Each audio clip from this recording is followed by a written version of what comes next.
ओम पूर्णमदः पूर्णमिदं पूर्णात् पूर्णमुदच्यते पूर्णस्य पूर्णमादाय पूर्णमेवावशिष्यते। ओम शांति शांति शांति।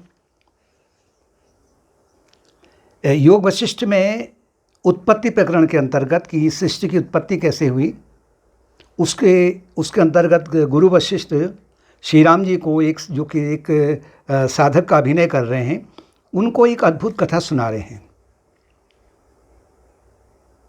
क्योंकि ये जो जगत है ना, ये ब्रह्मा जी की मानसिक सृष्टि है, यानी कि सब कुछ मन का खेल है। और उस मन में इतनी महान शक्ति है, क्योंकि शक्ति क्यों है? मन के पीछे कौन है? सर्वशक्तिमान आत्मन है या परमात्मा है।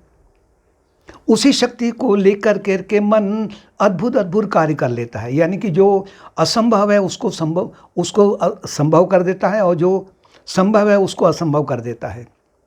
आवश्यकता उसमें केवल अभ्यास और वैराग्य के द्वारा अभ्यास और वैराग्य के द्वारा मन से कुछ भी संभव हो सकता है। ये जो जगत है, एक प्रकार का जैसे कि रज्जू में सर्प है ना, या रेगिस्तान में जहाँ मरीचिका उसमें पानी है, उसकी तरह से ये सब इस जगत का वास्तव में कोई अस्तित्व नहीं है। लेकिन जो विवेकवान है वो तो इसके नाम रूप के पीछे, ये मन के पीछे क्या देख रहे हैं? आत्मन की शक्ति को देख रहे हैं। लेकिन जो अविवेकी हैं, जो अज्ञान से ग्रसित हैं, वो इसको सच्चा मानते हैं कि इस संसार कैसे असत्य है और कैसे इसको लोग सत्य मान बैठे हैं। उसी क्रम में वो जो कथा सुना रहे हैं, कह रहे हैं कि मैं आपको एक कथा सुनाता हूँ कि एक धाई ने अपने बालक को, जिसकी सेवा टहल करती थी, वो उसको एक सुंदर सी कथा सुनाई। जैसे पहले के समय में भी माताएं हैं या पिताजी हैं, वो अपने बच्चों को बिठा करके अद्भुत अद्भुत कथा सुना करते थे। और उसमें बालक जब सुनते थे, कोई तर्क वितर्क नहीं करते थे, वो पूरा का पूरा सच्चा मानते थे।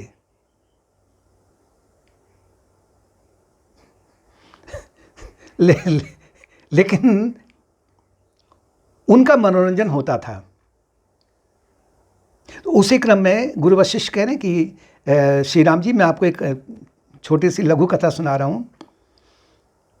एक बार 3 राजकुमार थे, बड़े सुंदर थे, हृष्ट पुष्ट थे, बलवान थे, विवेकवान थे, और वो शून्य नगर में रहते थे।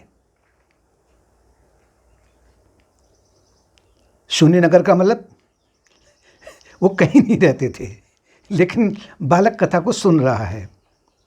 उनमें से 2 राजकुमार कभी गर्भ में आए ही नहीं थे, और तीसरे का कभी जन्म हुआ ही नहीं है। समय आने पर जब वो थोड़ा बड़े हो गए, तो उनके राज्य में अकाल आ गया। अकाल पड़ गया तो उनके जितने सगे संबंधी थे वो सब काल के ग्रास हो गए। वो दुखी हो गए, तीनों राजकुमार, जबकि शून्य नगर में रहते हैं। दोनों का जन्म ही, 2 गर्भ में ही नहीं आए, तीसरे का जन्म ही नहीं हुआ है। वो पैदल ही आगे को निकलने लगे, और गर्मी के दिन थे, रेत बहुत गर्मी तप्त हुई थी, उनके पैर जलने लग गए।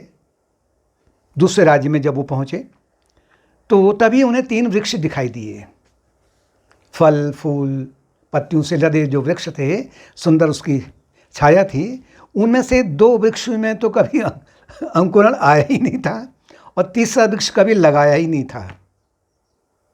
उनके नीचे बैठ करके तीनों राजकुमारों ने क्या किया? विश्राम किया। जैसे कि स्वर्ग में देवता पारिजात वृक्ष के नीचे विश्राम करते हैं। उन्होंने उसके मीठे फल खाए, रसीले फल थे, एक एक करके उन्होंने 3 फल खाए थे। 2 फल तो कभी उसमें जन्मे ही नहीं थे, कभी लगे ही नहीं थे, और तीसरे फल में पुष्प कभी लगा ही नहीं था। फिर बालक को बड़ी उत्सुकता हो रही है, आगे को क्या हुआ और बताइए। वो सच्चा समझ रहा है।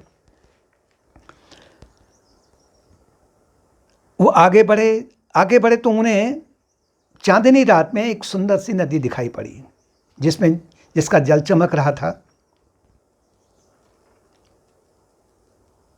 नदियां भी 3 थीं। 2 नदियां तो सूखी पड़ी थीं और तीसरे नदी में जल था ही नहीं। और बालक को उस कथा में और भी आनंद आ रहा है। उन्होंने उसमें नहाया, पहली नदी में नहाया उन्होंने, और स्फूर्ति वगैरह उन्हें आ गई नहाने के बाद में जो आनंद आता है। शाम होने पर उन्होंने एक पर्वत शिखर पर चढ़ाई की, यानी कि वहाँ चढ़े तो वहाँ पर उनको 3 महल मिले। चारों ओर का वातावरण बड़ा सुंदर था, तालाब इत्यादि थे, कमल खिल रहे थे, सब कुछ था वहाँ पर। उसमें से 2 महल तो कभी बनाए ही नहीं थे और तीसरे महल की कभी नींव रखी ही नहीं थी। और वहाँ पर वो तीसरे महल में उन्होंने प्रवेश किया जिस पर कभी नींव रखी नहीं थी। वहाँ जाने के बाद में 3 उनको सोने के बर्तन मिले, धातु के अर्थात स्वर्ण के 3 बर्तन मिले। 2 बर्तन तो टूटे हुए थे और तीसरा जो बर्तन था वो बिल्कुल धूल में सना था, मिट्टी में सना हुआ था। उन्होंने तीसरे बर्तन में चावल बनाए। चावल कितने बनाए? दाने गिन करके 99 जमा 1 माइनस 100, अर्थात 99 में 1 दाना मिला दो, 100 उसमें से घटा दो। इतने उन्होंने चावल बनाए, अर्थात बड़े आसानी से समझ सकते हैं।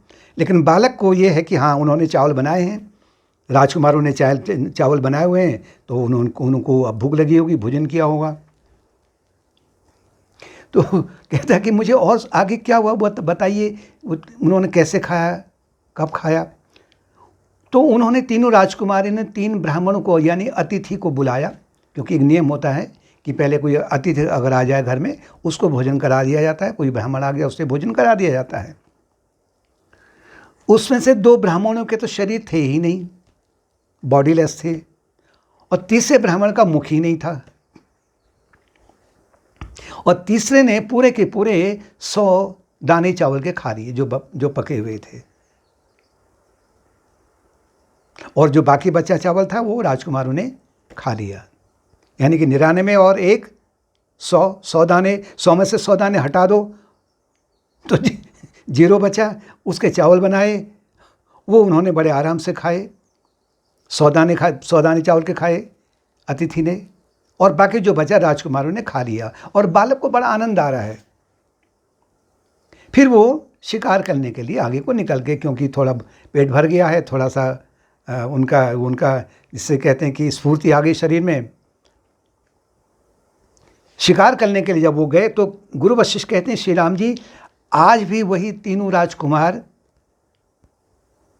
घूम रहे हैं, यानी उसी महल में विद्यमान है वो।